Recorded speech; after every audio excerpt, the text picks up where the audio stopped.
Bien, mm, a lo largo de finales del siglo XVIII y durante el siglo XIX, nosotros vemos nacer un conjunto de ciencias sociales que ya se pueden catalogar en estricto de esa forma, ciencias sociales.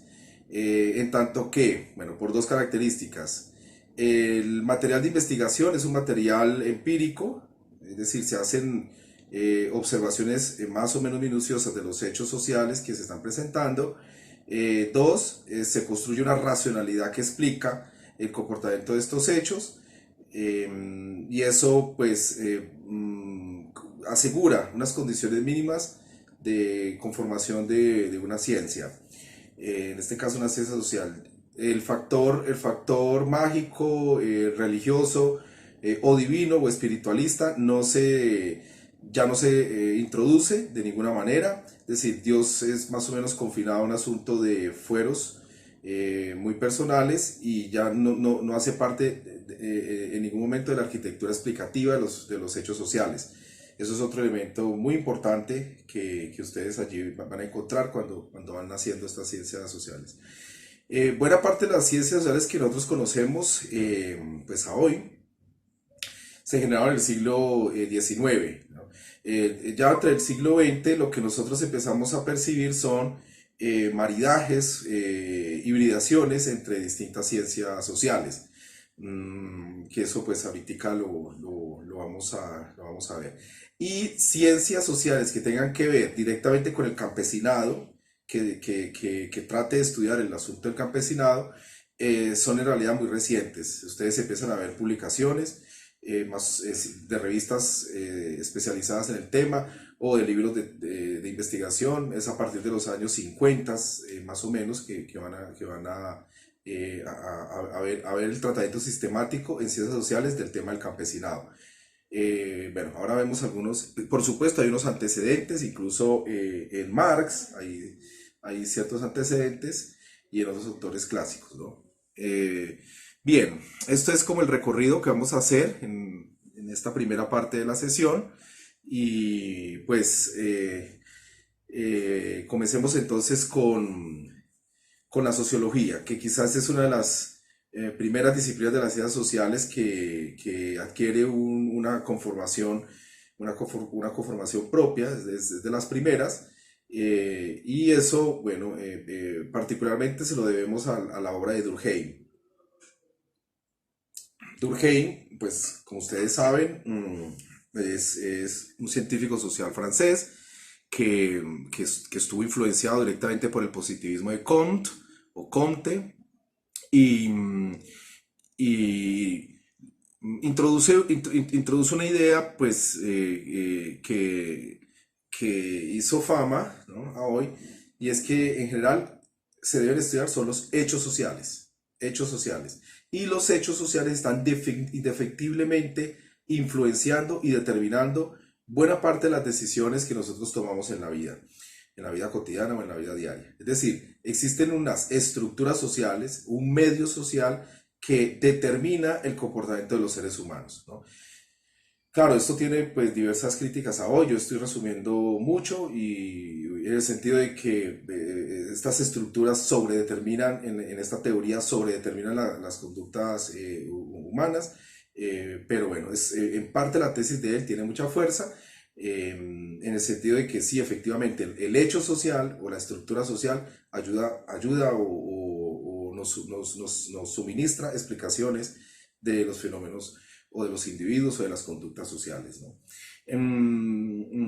Pueden ver el famoso caso del suicidio, por qué se suicidan las personas de distintas clases sociales o por qué hay suicidio en la clase obrera. Bueno, entonces hay una serie de factores que tienen que ver con las condiciones sociales o materiales en las cuales vive esa persona, incluso elementos religiosos, sus condiciones religiosas. Bueno, hay una serie de hechos que se van conjugando, pero hay unos que pesan más a la hora de poder establecer un orden causal sobre o una estructura causal social que explicaría el suicidio de las personas, ¿no?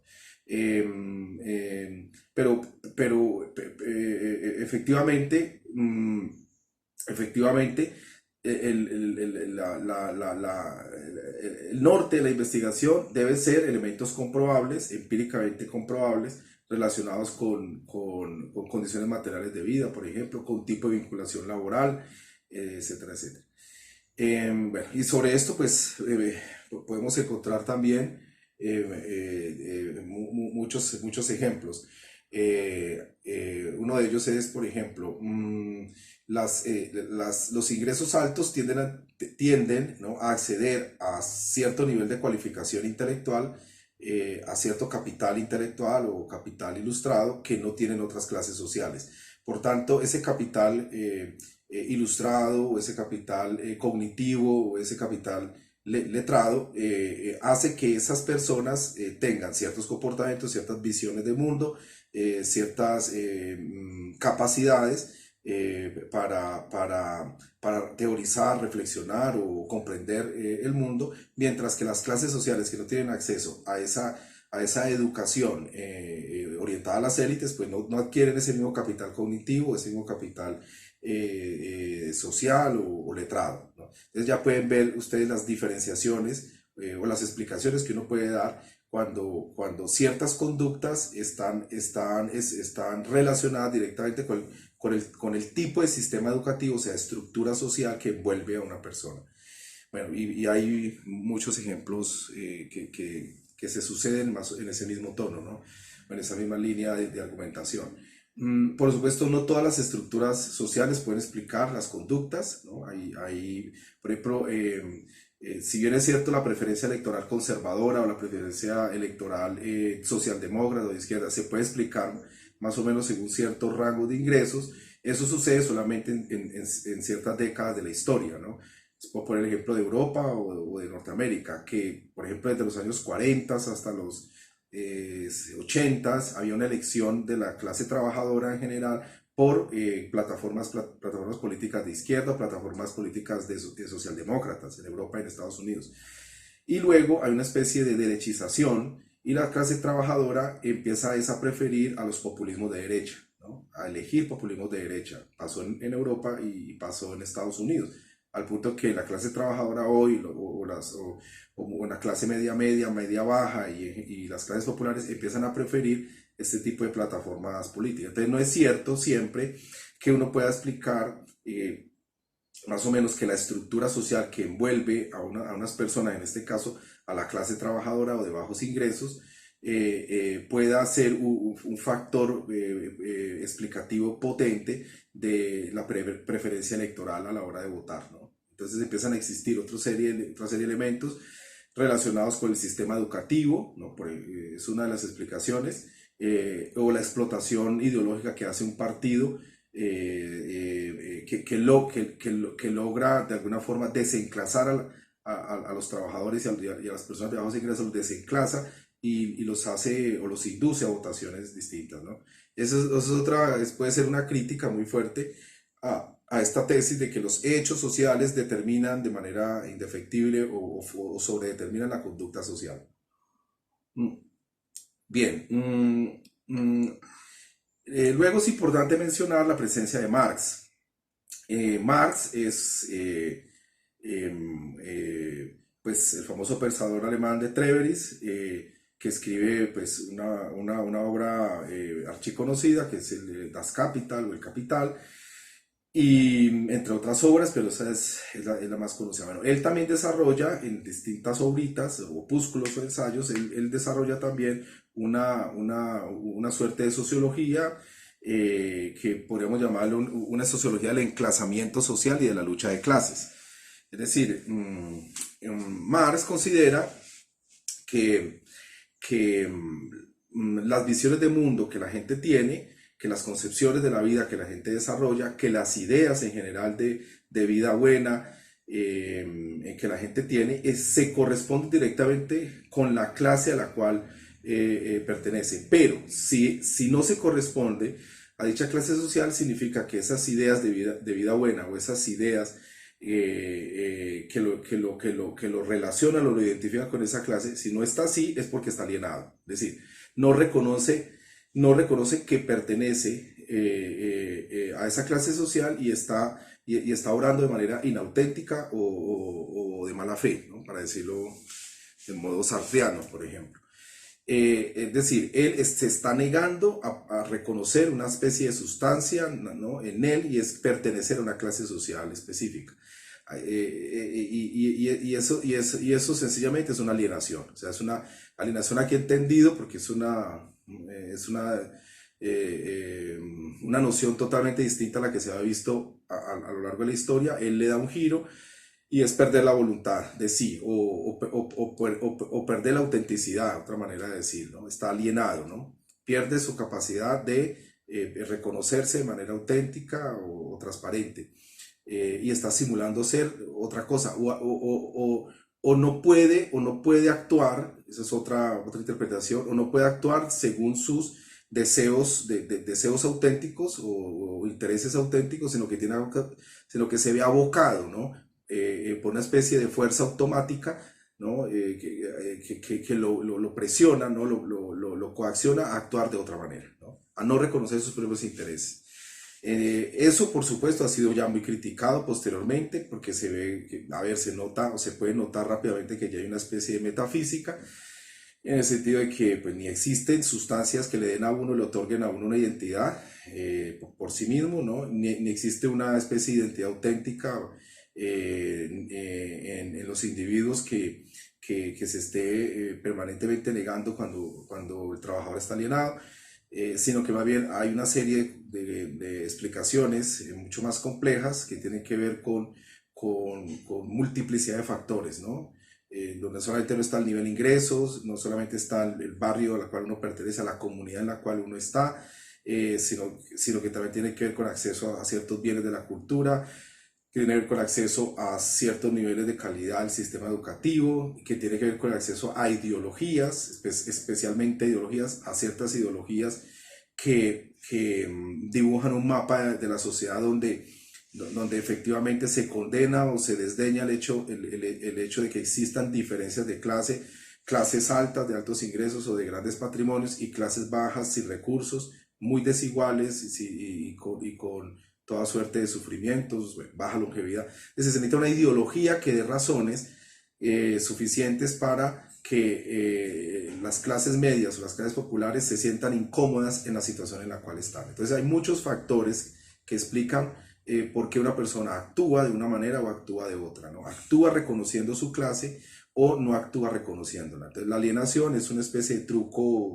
semántico que se usa, metafísico, en parte metafísico, que no logra explicar todos los fenómenos de enclasamiento. Bueno, y sobre la lucha de clases, es otra noción muy importante que Marx explota a fondo, en el sentido pues, de que las sociedades están imbuidas en una suerte de conflicto permanente entre grupos sociales más o menos diferenciados por nivel de ingresos, ¿no? O por tipo de posesiones o de acceso a patrimonios, ¿no? Está más o menos, en particular, por su acceso o no a los medios de producción, ¿no? Si tiene acceso a medios de producción, entonces se ubica en las clases medias o en las clases altas, y si no tiene acceso a medios de producción, pues se ubica en las clases populares o lo que en su momento llamaba los proletarios, que solamente tienen la fuerza laboral, la fuerza de trabajo como único medio, único de recurso, su propia fuerza de trabajo para poder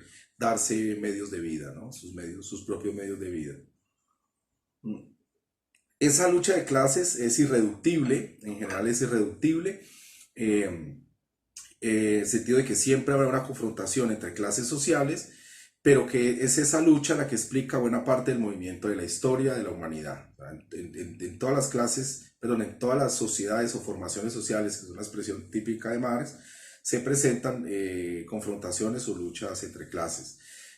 Por supuesto, Marx no estudió a fondo, o no pudo estudiar a fondo los momentos excepcionales de esta teoría. Por ejemplo, es difícil encontrar antes de la formación de los estados en la humanidad, ¿no? Antes, por ejemplo, de la constitución de las primeras ciudades bien centralizadas en Mesopotamia o en Egipto, que ya las vimos, o en la India, antes de que se puedan constituir los estados bien centralizados, pues era muy difícil que existiera o subsistiera esta suerte de lucha inacabable, ¿no? Entre clases. Eso es un tema que no se advierte, no se ve claramente explicado en Marx. Engels, porque pues tiene la oportunidad de sobrevivir a Marx y continúa desarrollando su obra, él sí trata de luego de explicar mejor qué es lo que pasa en las sociedades salvajes o primitivas, como en ese momento le llamaban, y de matizar mejor estas tesis. Pero en Marx, en Marx no hay una, sí, no se estudia de manera sistemática qué es lo que pasa antes de los estados, pues además tampoco porque había material antropológico o etnológico importante que le pudiera ayudar pues a estudiar estos fenómenos, ¿no? Eh, Bien, pues aquí es importante pues, reconocer que Marx sí leyó a Morgan y que luego leyó a Kovalevsky, que son trabajos antropológicos muy importantes, pero ya al final de la vida le ayudaron a Marx a entender un poco mejor la importancia de las comunidades rurales, campesinas o indígenas. Y sus caracteres propios, ¿no? Que difícilmente puedan ser explicados con una pesada estructura de lucha de clases o de enclasamientos, ¿no? Entonces, sobre eso sí hay anotaciones que hizo Marx, ¿no? En sus cuadernos, pero que en realidad no pudieron desarrollarse porque él muere y no alcanza a sacar pues consecuencias importantes al respecto. Bueno, aquí lo importante es que son las críticas, ¿no? En este asunto, porque las críticas ayudan a refinar la ciencia de la sociología, ¿no? Y es que la lucha de clases no todo el tiempo se presenta, ¿no? En las sociedades, es decir, no todo el tiempo explica los cambios o transformaciones, por ejemplo, en el sistema legal, cambios y transformaciones en los regímenes de propiedad, concentración o desconcentración de la tierra agrícola. No todas las veces esos éxitos civilizatorios, entre comillas, se producen sino que también existen enclasamientos y no enclasados, por decirlo de alguna manera. O sea, es decir, actores sociales que se mueven, por ejemplo, las élites, sobre todo élites religiosas o élites intelectuales, e incluso nobles pobres, nobles que caen en desgracia o que sencillamente perdieron sus patrimonios. Ese tipo de actores, hoy, por ejemplo, élites políticas o élites intelectuales sin acceso a medios, a patrimonio, todos ellos mm, que en realidad no se pueden identificar fácilmente en una clase social, en estricto, por ejemplo, no se pueden identificar con la clase trabajadora, ni siquiera con una clase media baja. Incluso podría uno decir que pertenece a clases medias altas e incluso clases altas. Eso, ellos en conexión con clases populares muchas veces han producido las transformaciones sociales, ¿no? Es decir, no estrictamente una clase social empobrecida y sometida por una clase dominante, sino que existe una suerte de interconexión entre esta clase social y otros grupos sociales, sobre todo élites ideológicas o élites políticas, que ayudan a orientar el proceso de revolucionario o el proceso de transformación jurídica, fiscal, de la propiedad, etcétera, etcétera, en una sociedad. Incluso todo el régimen político mismo, como en Francia, por ejemplo, que se pasa a una monarquía, bueno, a una suerte de república con todas las vicisitudes que hubo en el siglo XIX, con Napoleón y después, ¿no? Que se instalaba, luego se instalaba la república, luego se levantaba el régimen, se imponía una monarquía, luego volvía a la república. Bueno, ustedes ya pueden leer eso en detalle en historia de Francia. Pero en general son ese tipo de conexiones, ¿no? Ya mucho más sutiles que se presentan entre una clase social dominada y otras élites, las que van explicando las transformaciones, ¿no? No es suficiente la explicación apelando a las clases sociales subordinadas. Mm.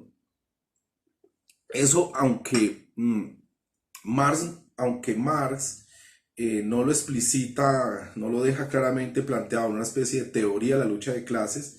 Sí que es cierto que en varios momentos de la obra de Marx, sobre todo en las obras de coyuntura que él escribió, pues él sí señalaba la importancia de que las ideologías, ¿no? Por ejemplo, la ideología alemana, las ideologías tenían un papel importante a la hora de explicar por qué existían relaciones inauténticas dentro del proletariado o relaciones alienadas dentro de las clases populares, ¿no? Es decir, él sí veía la importancia de la ideología, pero no vio el papel activo que pueda cumplir, por ejemplo, una élite intelectual revolucionaria que orientara o ayudara a orientar los movimientos de transformación. Eso es importante reconocerlo. Sobre todo por su noción de ideología. Para Marx, una ideología pues, es una falsa apreciación del mundo. O sea, una ideología es una especie de encubrimiento muy bien elaborado, retórico, ¿no? Falsificador de la realidad, ¿no? Esto es una ideología. La ideología lo que hace es falsificar la realidad. Esa noción no fue más allá de eso, ¿no? Y por supuesto, pues por esa razón, no, no pudo darle un peso importante a las funciones de la ideología, ¿no?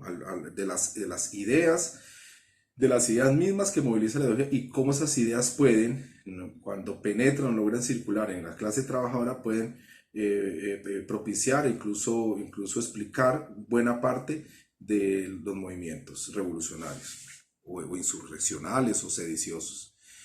Bien, eso es en cuanto a Marx, que es importante que usted lo tenga claro, esa sociología, ¿no? Que apela, en resumen, a los enclazamientos sociales y a la lucha de clases. Bien, aparece eso después, pues también fue muy desarrollado por diversos autores durante todo el siglo XX. Aquí vamos a ver solamente estos antecedentes. Bueno, también existe una sociología muy potente, también que es una sociología de los valores culturales y de los hábitos sociales, de Max Weber o Weber. Esta sociología es clave porque de alguna manera, voy a decirlo así, complementa la teoría sociológica de Marx. Es decir, si uno no reconoce la importancia de las ideas, por ejemplo en el capitalismo, cómo se fue forjando el capitalismo también en función de ideas, no solamente apelando a un régimen de propiedad o de concentración de la riqueza y etcétera, etcétera, si uno observa en particular qué ideas fueron las que empezaron a vehicular las ideologías en el capitalismo, pues se explica mejor el capitalismo, bueno, y sus hábitos sociales, ¿no? Recordemos que pues, Max Weber es muy famoso pues, por reconocer tres grandes ideas y hábitos del buen capitalista, el capitalista clásico. El capitalista clásico ahorra casi que compulsivamente, trabaja de forma obsesiva y por supuesto accede directamente a las escrituras, o sea, ilustra a las escrituras, a la Biblia o directamente trata de interpretar los libros. Es decir, letrismo, trabajo, ahorro son elementos muy característicos del buen capitalista, ¿no? Que eso, según él, era típico de la cultura protestante, pero bueno, no solamente es exclusivo del protestantismo, sino también de muchos catolicismos que se dieron en Europa y de sus dialécticas, ¿no? Entonces, estas ideas en torno al ahorro, que ahorro implica previsión, implica acumular un dinero y ese dinero financiar la introducción de una nueva tecnología o financiar un emprendimiento, es decir, ese es el capitalista, el que logra ahorrar y quitarse el lastre de las necesidades del día a día y poderse dedicar a hacer una inversión. Y esa inversión le puede generar las condiciones suficientes para mejorar la productividad. O sea, productividad significa mejora tecnológica, ¿no? Y producir en menor tiempo, con menos costos y en mayores cantidades, ¿no? Eso es más o menos la idea que hay detrás, más más su cultura o su idea de del trabajo, ¿no? El trabajo sistemático, ¿no? El trabajo día a día, de domingo a domingo, etcétera, etcétera, que también era visto como un medio de salvación o un medio para acercarse a Dios o de agradar a Dios. Y por supuesto la otra idea que tiene que ver con el letrismo, el acceso directo a las escrituras o a la interpretación directa de los libros sin mediadores de sacerdotes o sin mediadores de,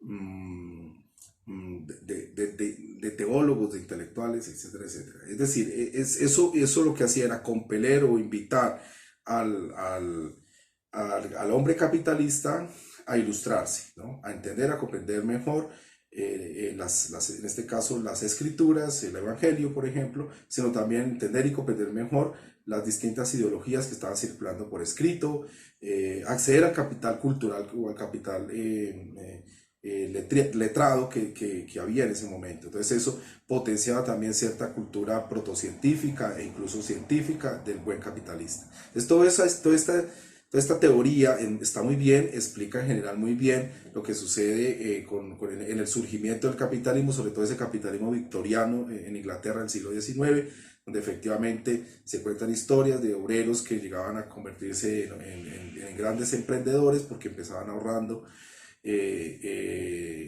durante muchos años, ¿no? Ya no se tomaban 20 cervezas, sino solo 10 y el resto lo guardaban y lo ahorraban. Entonces esas historias de superación personal que ya se contaban durante el capitalismo victoriano, pues y que hoy se sigue contando, más o menos es como el cuadro general que usa Weber para explicar lo que estaba pasando. Sin embargo, pues se olvidan muchas cosas en esta explicación, en esta sociología de Weber. Y es que efectivamente no solamente las ideas y valores culturales, los hábitos que movilizan, ¿no? Ahorro, trabajo y cultura letrada, no solamente podrían explicar el surgimiento del capitalismo, sino que también tiene que ver miles de factores adicionales como los conflictos entre los estados en Europa, el proceso expansionista o colonialista de varios estados en Europa sobre África y sobre Asia, por supuesto sobre las Antillas en América, mm, bueno, especialmente sobre las Antillas, ¿no? Después de las independencias, pues esa situación toma otro rumbo, pero en general hay una serie de conflictos, ¿no? De elementos geográficos adicionales que explica también lo que está pasando. El hecho de que existiera el catolicismo también en Europa, ¿no? También muy potente, en franca dialéctica con el protestantismo, esa dialéctica entre, por ejemplo, en Suiza, entre cantones católicos y cantones protestantes, en Francia lo mismo. Todo eso fue estimulando, fue propiciando una manera de entender cómo el conflicto entre las religiones, el conflicto por las feligresías,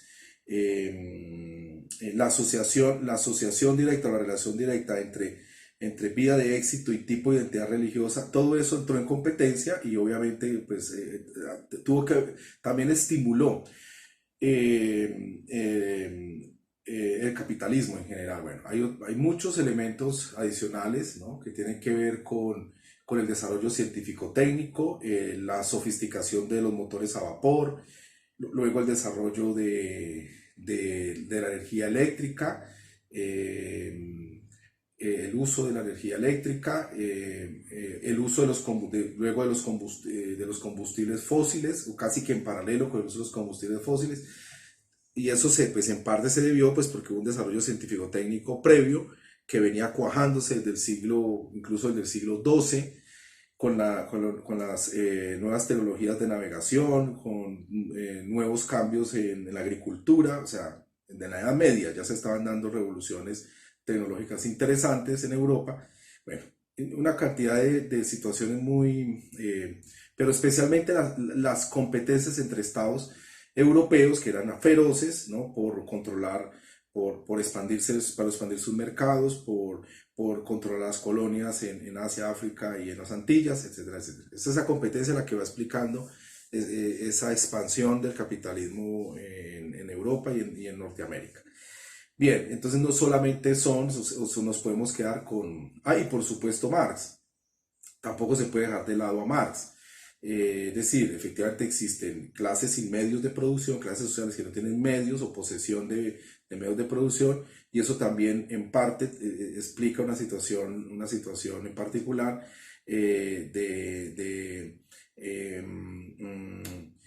a ver, de subordinación a un aparato productivo capitalista, ¿no? Que aprovecha esa vulnerabilidad y lo usa, ¿no? Como un instrumento para la generación de riqueza, ¿no? Que efectivamente acompañado de ideologías emancipadoras del obrero, emancipadoras del campesino o emancipadoras de lo esclavo, ¿no? También incluso acompañado de ideologías, pues se produjeron también movimientos sociales que ayudaron durante, sobre todo al finales del siglo XIX, empezaron a impulsar reformas al interior de los estados, ¿no? Reformas laborales, sobre todo reformas relacionadas con horas de trabajo y con niveles mínimos de salario, ¿no? Bueno, aquí no podemos mirar en detalle eso, pero los invito a que lo revisen. Bueno, aparece, por supuesto, la teoría económica, ¿no? Eh, en estricto, en una ciencia económica en estricto, eh, que ya había dado sus primeros pasos, como ya les mencioné, con Adam Smith, pero que durante el siglo XX se vuelve más sistemática, recurre a las estadísticas, ¿no? Bueno, esto no lo podemos ver, pero recordemos que ya a mediados del siglo XIX la estadística se estaba desarrollando de forma importante y se estaba aplicando al estudio de la sociedad, ¿no? Poco a poco se iba a explicar. Bueno, durante todo el siglo XX vemos que la economía hace uso de información estadística muy precaria en general, pero ya muy precaria en el sentido de que tener informaciones de series históricas, por ejemplo, de toda una nación se vuelve muy complicado, pero ya se empezó a acceder a una información aceptable para darle contenido empírico, para darle sustento científico a muchas de las tesis científicas tesis protocientíficas que antes se habían pronunciado, se habían defendido de la economía. Existe existe una gran tendencia en economía, en ciencias económicas, que se distingue de la otra, ¿no? Durante el siglo XX, yo les voy a mencionar las dos. Bueno, la primera tendencia que ha estado durante buena parte del siglo XX, ¿no? Hasta los 80 tomó fuerza. Es lo que llamamos pues una teoría económica con poco Estado o sin Estado, ¿no? Esta teoría económica con poco Estado más o menos corresponde a lo que hoy se conoce como la escuela austriaca, ¿no? Ahí está von Mises, está Hayek, luego Friedman, pero todos ellos defienden una suerte de capitalismo sin control alguno de un agente externo, un agente político o un agente estatal. El capitalismo debe dejarse desarrollar libremente y todas las crisis, perturbaciones, problemas que se han generado, y hasta incluso tratan de explicar las guerras mundiales, tratan de explicar el desempleo, los malos salarios, todo eso tratan de explicarlo a partir de que no se ha dejado el capitalismo florecer, ¿no? En sus movimientos espontáneos, porque él por sí mismo por sí mismo no, solamente confiando en que los individuos en desarrollo de sus libertades particulares hacen el bien por sí mismos, por protegerse y también hacen el bien por poder usar a los demás, ¿no? Porque solo haciendo el bien pueden usar a los demás para sus propios beneficios, ¿no? Esa especie de aberración, de lectura más o menos aberrante de Adam Smith, bueno, ellos la llevan a fondo y consideran que lo central en el capitalismo es que se deje desarrollar espontáneamente, porque los individuos tienden a ser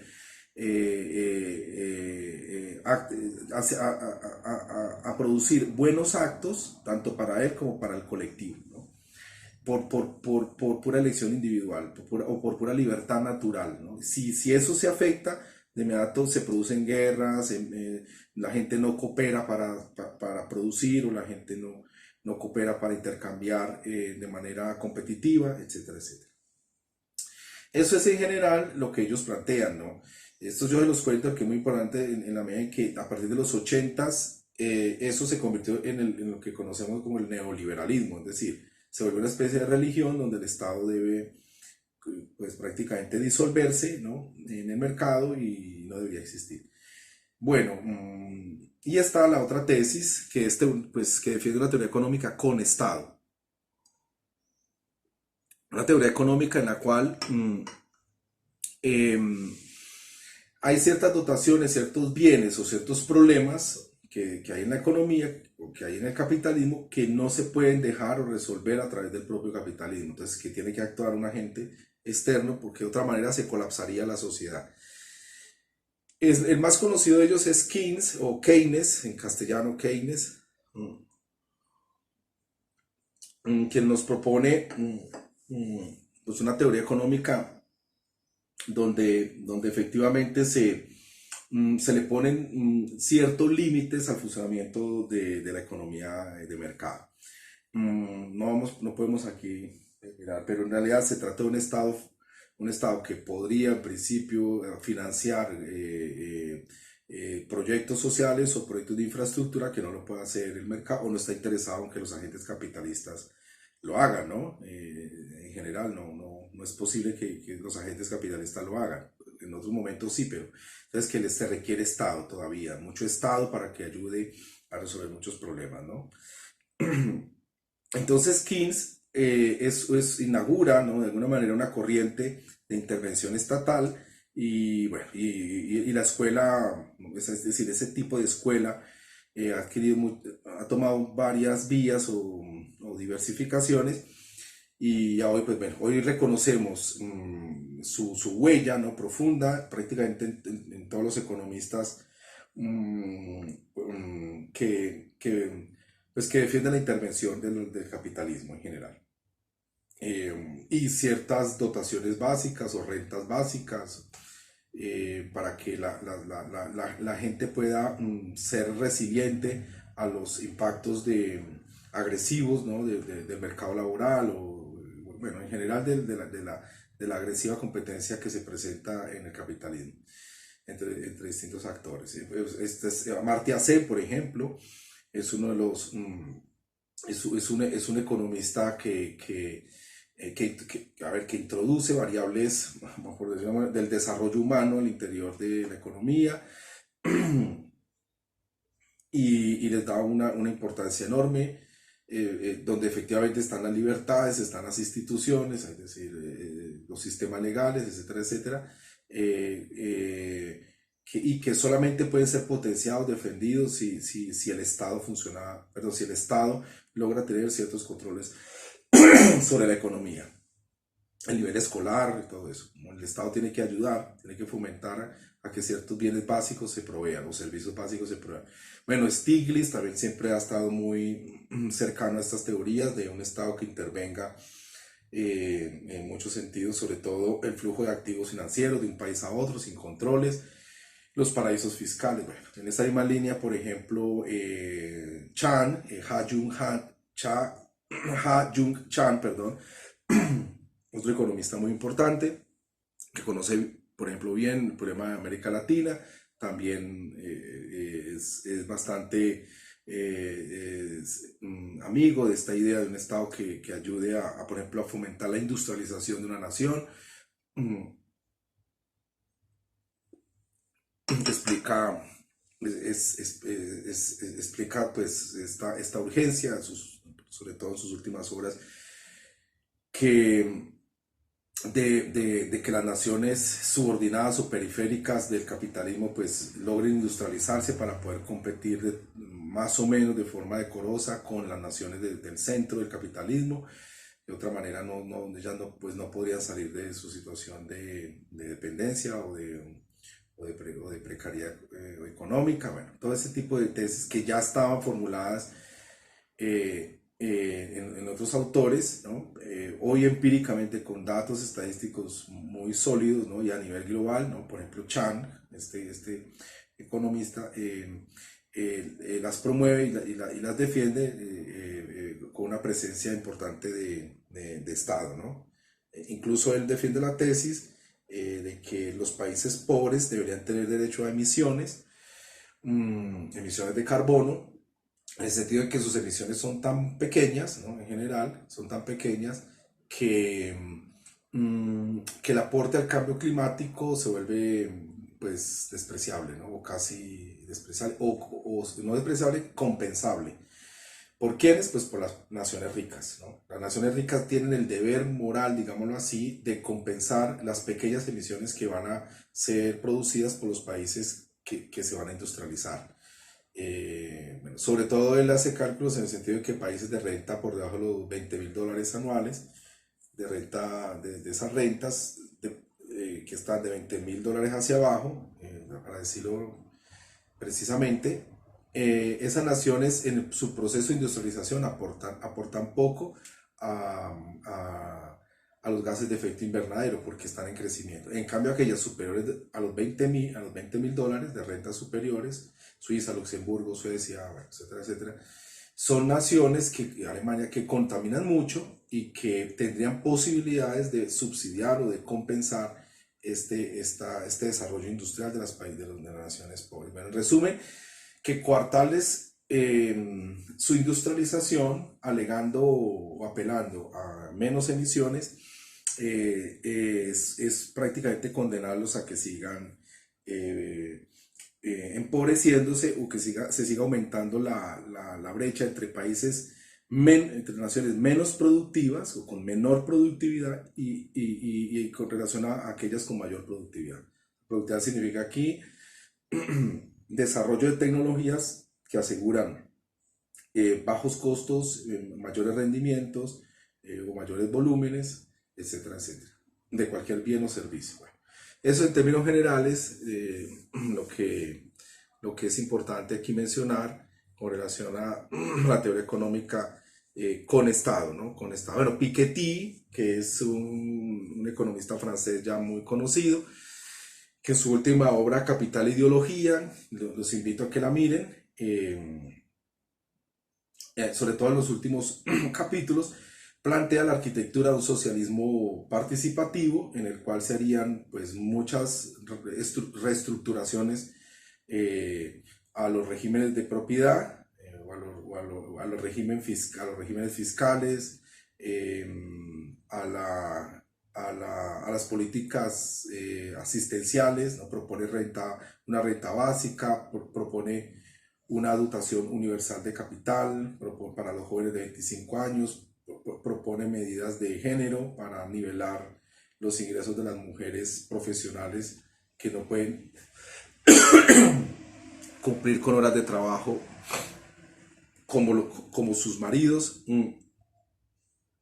Bueno, trata de hacer un montón de ajustes al funcionamiento de las sociedades que hoy llamamos hipercapitalistas o capitalistas, dependiendo de qué sociedad estemos hablando, y que va orientada a destruir el capitalismo, ¿no? Son medidas anticapitalistas, ¿no? Son medidas anticapitalistas que aseguran una mejor distribución de la riqueza, una mejor distribución del ingreso, y una estabilidad social, ¿no? Son naciones que se vuelven mucho más estables, ¿no?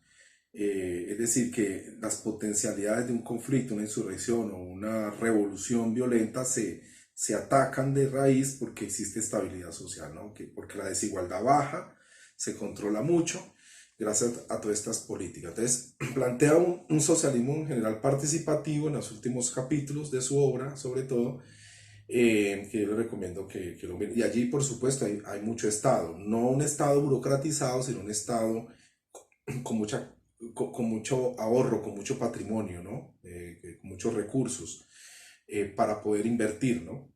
para poner a circular en la economía.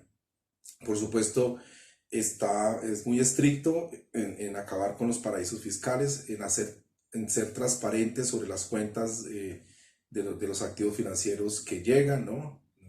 A un país o que salen. Incluso pues propone unos impuestos a los activos que salen de un país por el solo hecho de salir, ¿no? Bueno, da sus razones que son también muy válidas. Bueno, impuestos muy altos, incluso el 90%, impuestos a la renta de las muy altas rentas o los altos ingresos, se debería imponer impuestos muy altos, del 90, por ejemplo, por 90%. Y también ataca todos los trucos de evasión que suelen existir dentro de los ricos, ¿no? Y es mezclar, por ejemplo, ciertos activos financieros con cierta propiedad inmobiliaria, mezclarlos para presentarlos como una sola masa patrimonial que casi siempre consigue muchos descuentos a la hora de pagar los impuestos, ¿no?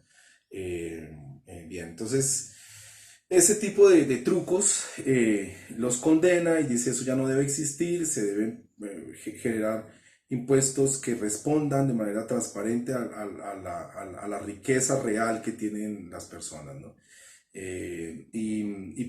Bueno, y para ello pues se sustentan series históricas de 500 años de muchos países del mundo. Recordemos que la obra tiene casi 1300 páginas y bueno, pues da argumentos estadísticos, bueno, aporta datos muy importantes, ¿no? Estadísticos que sustentan esto, ¿no? Básicamente mm, se dirige a orientar una tesis muy conocida, o sea, y es que si tenemos altos impuestos en los grandes capitales, grandes rentas o grandes patrimonios, si tenemos mucho impuesto, impuestos muy altos, entonces la economía tiende a estancarse, no crece. Cuando en las cifras él demuestra que durante muchas décadas, sobre todo el 40 al 80, antes el crecimiento aumentaba cuando teníamos impuestos muy altos a los grandes patrimonios, grandes fortunas o altos ingresos. El crecimiento antes aumenta. Entonces, es muy sólido a la hora de presentar estas tesis y pues obviamente critican de fondo lo que está pasando con las tesis neoliberales, que pues, no tienen evidencia histórica o no tienen elementos empíricos para juzgar de que a mayores impuestos, a más altos impuestos, sobre todo entre los ricos, de inmediato se baja el crecimiento, antes el crecimiento aumenta. Y otra situación clave, y es que cuando eso sucede, también la desigualdad disminuye, es decir, mayores impuestos a los ricos en general y proporcionalmente menos impuestos a la clase media y mucho menos impuestos a las clases populares. El crecimiento no solamente aumenta, sino que la desigualdad disminuye. Entonces, muestra series de los años incluso 20 hasta los años 80, casi hasta el 89, donde la desigualdad empieza a disminuir de forma acelerada. Y por el contrario, cuando se desgravan estos grandes patrimonios, estos grandes ingresos, lo que sucede es lo contrario, la desigualdad empieza a aumentar, ¿no? De forma radical. Entonces las naciones se vuelven más desiguales en general y por el contrario el crecimiento se empieza a estancar. Entonces, hay menos crecimiento económico. Entonces, esos argumentos, esas pruebas muy sólidas en largas series de tiempo, a lo largo del siglo XX, presenta todas esas cifras, hasta principios del XXI, al 2018 incluso tiene cifras, pues pintan un panorama muy sólido de lo que estaba pasando, ¿no? Obviamente este tipo de teorías ya han sido planteadas anteriormente, con países en particular o con regiones, ¿no? Pero la contundencia con la que Piketty lo logra hacer, pues, y con esas escalas de tiempo tan amplias, pues hace que la obra sea importante y que merezca pues toda la atención, ¿no? Bien, eso es en términos generales lo que quería mencionarles eh, sobre esta parte de la sesión. Bueno, en la próxima continuamos con otras ciencias sociales que se fueron desarrollando, ¿no? Durante el siglo XX también, ¿no?